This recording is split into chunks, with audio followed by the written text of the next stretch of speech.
Look what I got! I've got a new machine. Yeah. So sniff it and get it out your system. Yes. Yes! No, my pretty. Don't break it, eh? It's new.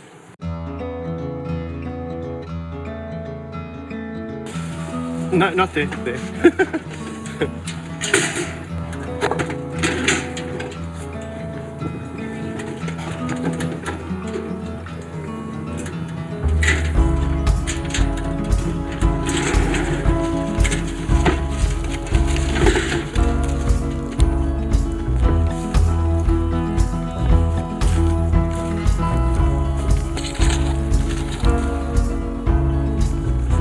Alright, so we're out on a enrichment walk with Meg and Amy, and old Amy seems like she is on a mission.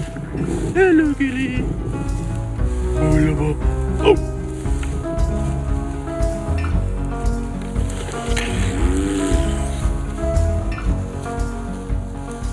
Okay, I have my new piece of equipment today. It's a GoPro Karma grip. So forgive me as I learn to operate it in a way that is conducive to easy watching, because at the moment I'm so used to having the other device, the GoPro 3-way, that where you point it shoots. Now it's a bit of a lag, which obviously is nice because this is a stabilized grip. Fantastic. It's got good balance, very robust. Looks like it could take a pouncing from a lion. So yeah, we'll give you feedback as to how it goes. The girls are definitely following their noses. There's something in the air. Let's see. Let's see what they come up with.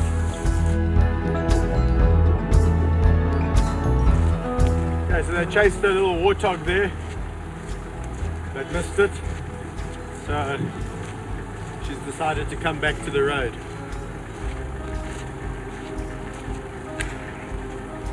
We'll count that as number one. Hunt number one. That's a hyena. So there's been a hyena. This is a high traffic road. There's a brown hyena here.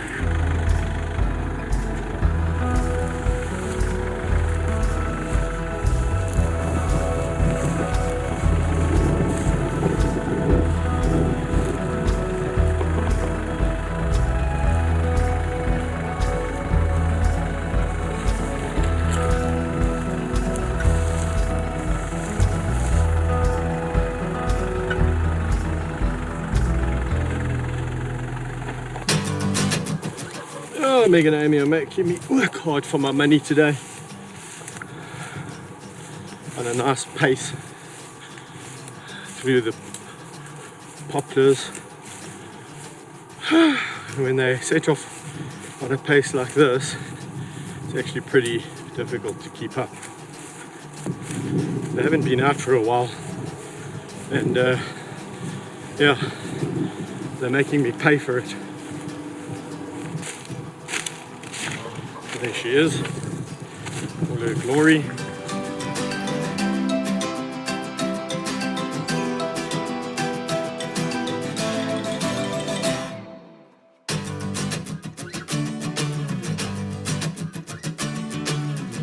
Okay, I guess while we are here walking with Meg, we might as well do a hashtag Ask Meg. And a commonly asked question is, what would the lions do if I brought somebody in with me, or I took somebody walking with me? And the simple answer is that it would eventually land up in the lion attacking. But the way it would happen is as follows.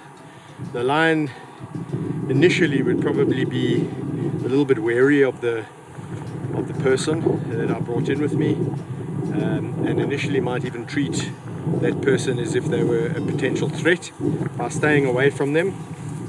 But as they realize that this potential threat is not really a threat, they will naturally become more and more curious, and the curiosity will lead to them coming to investigate.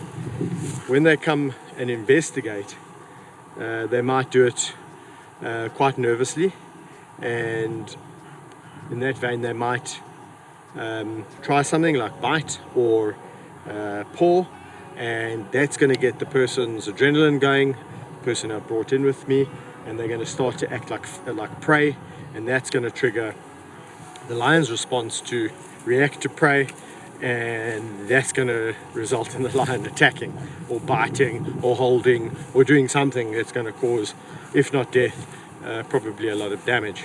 So it is a commonly asked question, and the reason for that is that lions are really very social up to a certain age with almost any animal that they come across, especially in captive situations. Obviously that's very different in the wild, but in a captive situation a lion is very accepting of other beings around it up to a certain age, and that's normally at the age of around about 2.5, some lions even 3.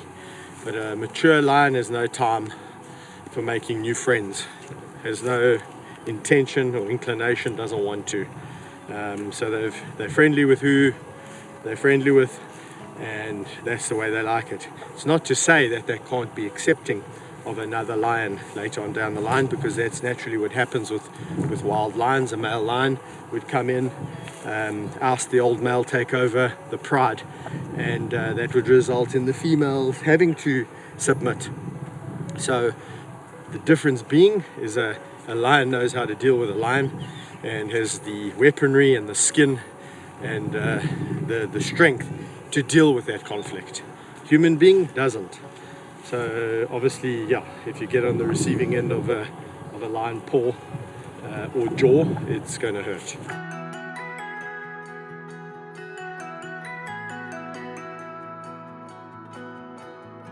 Well, Amy's tracks on the road. How does she know? It's almost as though they are communicating in a level that we have no idea. It's also why when there's a rhino track. It's also why when I make too much noise, she looks at me and says,